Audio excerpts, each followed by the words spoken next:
Process of drugs. Our next important topic is SAR and QSAR in medicinal chemistry.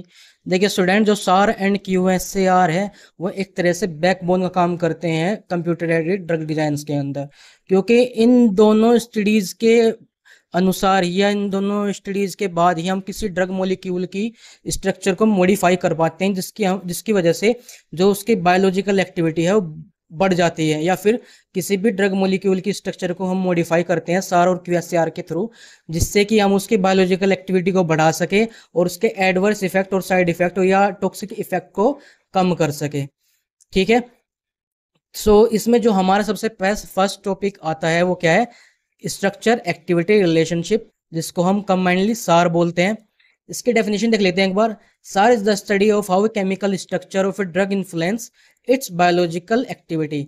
सार की मदद से हम पता करते हैं कि कैसे किसी ड्रग की जो केमिकल स्ट्रक्चर है उसको हम कैसे इन्फ्लुएंस कर सकते हैं, जिसकी वजह से उसकी बायोलॉजिकल एक्टिविटी बढ़ जाए।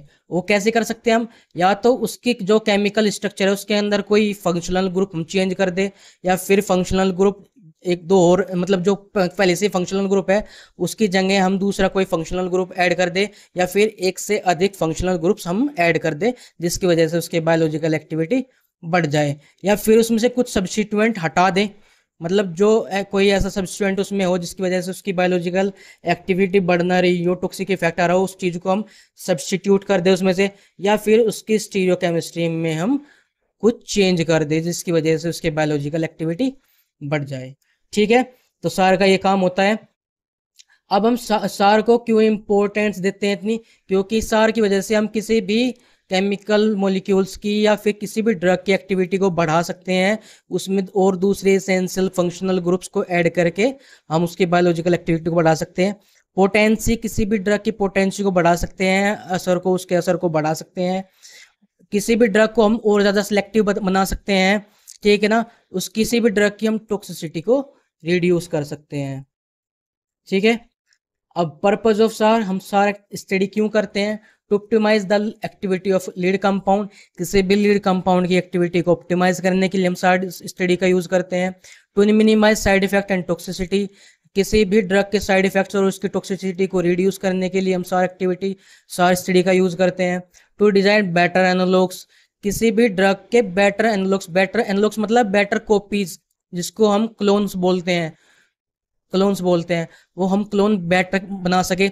क्लोन्स मतलब जैसे कि हम बहुत सारी कुछ ऐसी डिसीज होती हैं जिनके लिए हम मोनोक्लोनल एंटीबॉडीज का इस्तेमाल करते हैं। अब वो मोनोक्लोनल एंटीबॉडीज कैसे बनाते हैं? हम सार एक्टिविटी या सार और क्यूएसएआर स्टडीज की मदद से ही हम मोनोक्लोनल या क्लोरोक्लोनल एंटीबॉडीज का निर्माण करते हैं। ठीक है, अब सार के अंदर क्या क्या अप्रोचेज है, मतलब कैसे कैसे वो काम करता है? चेंज और मॉडिफाई फंक्शनल ग्रुप, या तो हम किसी फंक्शनल ग्रुप को चेंज कर दें या उसमें जो फंक्शनल ग्रुप है उसको मॉडिफाई कर दें। ठीक है ना, एक या एक से अधिक एक ही टाइम पे हम कर सकते हैं, मतलब दो, क्या तो किसी फंक्शनल ग्रुप को हम चेंज कर देंगे या फिर एक से अधिक फंक्शनल ग्रुप हम उस केमिकल स्ट्रक्चर में ऐड कर सकते हैं एक ही टाइम पे। And observe change in activity, जिसके बाद हम उसकी एक्टिविटी को ऑब्जर्व करते हैं कि क्या एक्टिविटी बढ़ी या नहीं बढ़ी, या फिर एक्टिविटी कम हो गई, पहले से टॉक्सिक इफेक्ट ज़्यादा आ रहे हैं। तो ये सारी चीज़ें हम सार स्टडी में ऑब्जर्व करते हैं। For example, adding N OH group, किसी भी, अगर मान लीजिए कोई ऐसी केमिकल स्ट्रक्चर है जो बहुत ही ज़्यादा इंसोल्यूबल है, मतलब फैट इंसोल्यूबल भी, थोड़ी फैट इंसोल्यूबल है और वाटर सोल्यूबल भी नहीं है, तो ऐसे में हम क्या करते हैं, उसमें ना OH ग्रुप ऐड कर देते हैं। उस केमिकल स्ट्रक्चर में हम OH ग्रुप ऐड कर देते हैं, जिसकी वजह से उसकी सोल्यूबिलिटी क्या हो जाती है? इम्प्रूव हो जाती है, वो ज़्यादा घुलनशील हो जाता है। और जब कोई किसी ड्रग की सोल्यूबिलिटी इंक्रीज होगी तो उसकी क्या होगी? बायो अवेलेबिलिटी बढ़ जाएगी, उसकी क्या हो जाएगी? बायो अवेलेबिलिटी भी बढ़ जाएगी। ठीक है ना, और बायोअवेलेबिलिटी बढ़ जाएगी तो उसकी सिलेक्टिविटी बढ़ जाएगी, सिलेक्टिविटी बढ़ेगी तो पोटेंसी भी बढ़ जाएगी। ठीक है, नेक्स्ट पॉइंट क्या है? एडिंग ए बल्की ग्रुप, अगर किसी केमिकल स्ट्रक्चर में केमिकल स्ट्रक्चर बहुत ही सिंपल है, मतलब सिंपलर होने के बाद में क्या होगा, जो उसकी किसी रिसेप्टर के साथ बाइंडिंग होने की नेचर है वो बहुत ज़्यादा है, मतलब जो हमें जिससे ही किसी भी मेन टारगेट के साथ उसको बाइंड कराना है उससे ना होकर वो बहुत सारे रिसेप्टर से बाइंड हो सकती है, या हमें लगता है कि उससे कोई टॉक्सिक इफेक्ट आ सकता है, या फिर उसका सही जो है असर ना हो, मैकेनिज्म एक्शन ना आए, तो ऐसे में हम क्या करते हैं, उस स्ट्रक्चर में एक बल्की ग्रुप ऐड कर देते हैं, जिसकी वजह से उसकी सही जगह मतलब सही रिसेप्टर के साथ में बाइंडिंग एबिलिटी बढ़ जाती है। ठीक है, बाइंडिंग एबिलिटी बढ़ जाएंगी। और इसी को हम दूसरे वर्ड में बोलें कि अगर हम किसी केमिकल स्ट्रक्चर में किसी बल्की ग्रुप को ऐड कर दें, तो उससे किसी दूसरे रिसेप्टर के साथ में जो बाइंडिंग स्टेबिलिटी है उसकी वो डिक्रीज हो जाएगी, फिर वो सही रिसेप्टर के साथ ही बाइंड हो पाएगी। फॉर एग्जाम्पल जैसे कि हमने क्या लिया एग्जाम्पल में, लोकल एनेस्थीसिया ले लिया। लोकल एनेस्थीसिया क्या लिया हमने, प्रोकाइन ले लिया। प्रोकाइन के अंदर क्या है, एक एस्टर ग्रुप है जिसको हमने किस में इंटरचेंज कर दिया, अमाइड ग्रुप के अंदर इंटरचेंज कर दिया। और इस इंटरचेंजिंग के दौरान क्या इंक्रीज हो गई, उसकी स्टेबिलिटी इंक्रीज हो गई। अगर अगर स्टेबिलिटी इंप्रूव होने के बाद सीधा सीधा क्या हुआ कि उसकी पोटेंसी और सिलेक्टिविटी क्या हुई, दोनों की दोनों क्या हो गई, इंप्रूव हो गई, इंक्रीज हो गई, जिसकी वजह से उसका जो मैकेनिज्म ऑफ एक्शन था वो बढ़ गया। ठीक है, हमने पहले क्या लिया था, प्रोकाइन। प्रोकाइन को हमने किस में चेंज किया, लिडोकाइन में चेंज किया, जिसकी वजह से उसका मैकेनिज्म ऑफ एक्शन बढ़ गया, टॉक्सिसिटी रिड्यूस हो गई और उसका जो हाफ लाइफ वैल्यू थी वो भी इंक्रीज हो गई। सार के बाद जो हमारा नेक्स्ट इंपॉर्टेंट टॉपिक आता है वो है क्वांटिटेटिव स्ट्रक्चर एक्टिविटी रिलेशनशिप, जिसको हम कंबाइनली क्या बोलते हैं, क्यूएसएआर बोलते हैं। ठीक है, क्यूएसएआर एक मैथमेटिकल अप्रोच है। मैथमेटिकल अप्रोच कैसे है, क्योंकि इसके अंदर हम बहुत सारे फिजियोकेमिकल पैरामीटर्स का यूज़ करते हैं किसी भी ड्रग की एक्टिविटी को जानने के लिए, या फिर उसमें अगर कुछ सुधार करना है उस सुधार को करने के लिए, उसकी एफिकेसी को बढ़ाने के लिए, पोटेंसी को बढ़ाने के लिए हम उन फिजियोकेमिकल पैरामीटर्स का यूज़ करते हैं क्यूएसएआर के अंदर।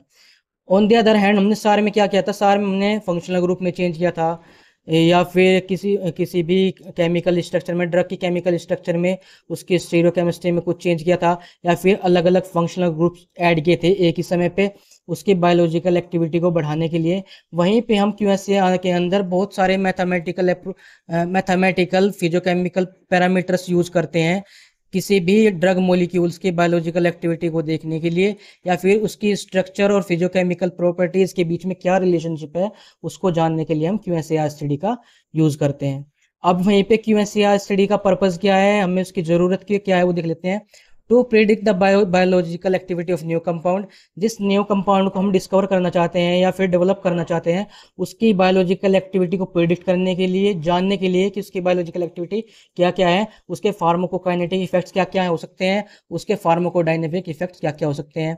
नेक्स्ट क्या है, to design more potent and selective drug before synthesis, synthesis करने से पहले हम किसी उस ड्रग को ज़्यादा पोटेंट बनाने के लिए, ज़्यादा सिलेक्टिव बनाने के लिए भी हम क्यूएसएआर स्टडीज का यूज करते हैं।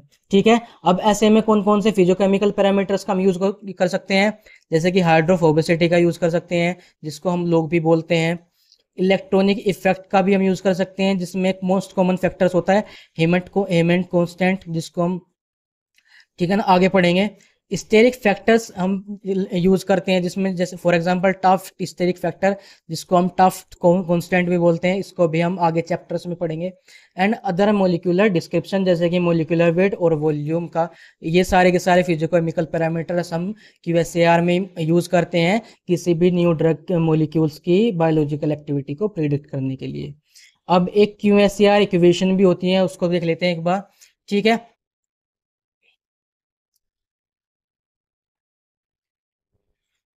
जो हमारी मेन क्यूएसएआर इक्वेशन है वो इतनी है बस। ठीक है, जो किसी भी न्यू ड्रग की जो एक्टिविटी होती है, बायोलॉजिकल एक्टिविटी है, वो किसके इक्वल होनी चाहिए, उसके hydrophobic plus electronic effect plus steric effect और plus activity constant, biological activity constant, ये सारे के सारे किस में होने चाहिए, इक्विलिब्रियम में होनी चाहिए। ठीक है ना, whereas a b and c जो हमने लिया है कॉमनली, वे क्या है, are the coefficient showing how much each factor influence activity. ये कोफिशिएंट हम इसलिए यूज किए हैं ताकि हम पता कर सकें कि जो अलग अलग फैक्टर्स हम ले रहे हैं, अलग अलग फिजियोकेमिकल पैरामीटर्स यूज कर रहे हैं, वो कैसे किसी न्यू ड्रग की एक्टिविटी को इन्फ्लुएंस कर सकते हैं। ठीक है, अब हम एक कंपैरिजन देख लेते हैं सार और क्यूएसआर के बीच में क्या कंपैरिजन है, क्या क्या डिफरेंस है। अब पहले तो हम टाइप्स के बारे में पढ़ेंगे। सार क्या है, क्वालिटेटिव है, उसमें हम क्वालिटी को इन्हेंस करते हैं। कैसे इन्हेंस करते हैं, उसमें नया फंक्शनल ग्रुप ऐड कर सकते हैं, उसकी नई स्टीरियो केमिस्ट्री में कोई चेंज कर सकते हैं, या फिर उसकी स्ट्रक्चर में कुछ चेंज कर सकते हैं। ऐसे हम किसी भी न्यू ड्रग की क्वालिटी को इम्प्रूव कर सकते हैं, ठीक है ना। क्वालिटी से मतलब है उसका बायोलॉजिकल एक्टिविटी को हम इम्प्रूव कर सकते हैं। वही सार के अंदर क्या करता है, ये एक क्वांटिटेटिव स्टडी है जिसमें हम बहुत सारी मैथमेटिकल प्रॉपर्टीज को का पता करते हैं, या बोले तो मैथमेटिकल पैरामीटर्स का यूज करते हैं to predict biological activity of new drugs, ठीक है। अब डाटा रिक्वायरमेंट्स हमें क्या क्या होती है सार के अंदर, ये एक एक्सपेरिमेंटल चेंजेस होता है और इसके रिजल्ट उसी एक्सपेरिमेंट के ऊपर निर्भर होते हैं, ठीक है। सब क्यूएसएआर के अंदर रिक्वायर्स स्टैटिकल एनालाइज, मतलब इसके अंदर हमें फॉर्मूलाज की जरूरत पड़ती है, ठीक है। कौन का कैसे कैसे बहुत सारे पैरामीटर्स की जरूरत पड़ती है, बहुत सारे इक्विपमेंट की जरूरत पड़ती है, और सिंथेसिस भी करने की भी जरूरत पड़ती है। एप्लीकेशन क्या क्या है इसका, to identify important functional groups, मतलब कि किसी भी नए फंक्शनल ग्रुप को आइडेंटिफाई करने के लिए, या फिर डिस्कवर करने के लिए, या फिर न्यू ड्रग सीधा सीधा बोले कि न्यू ड्रग की डिस्कवरी करने के लिए हम सार का इस्तेमाल करते हैं। वहीं पे क्यूएसएआर का हम किसी भी न्यू ड्रग की एक्टिविटी को, ये उसकी बायोलॉजिकल एक्टिविटी को प्रिडिक्ट करने के लिए हम क्यूएसएआर का यूज करते हैं, ठीक है। अब इन सब चीज़ों के दौरान ही हमारा जो आज का टॉपिक है वो कंप्लीट होता है। तो आज हमने सार सार और क्यूएसएआर दोनों कंप्लीट कर लिए अपने।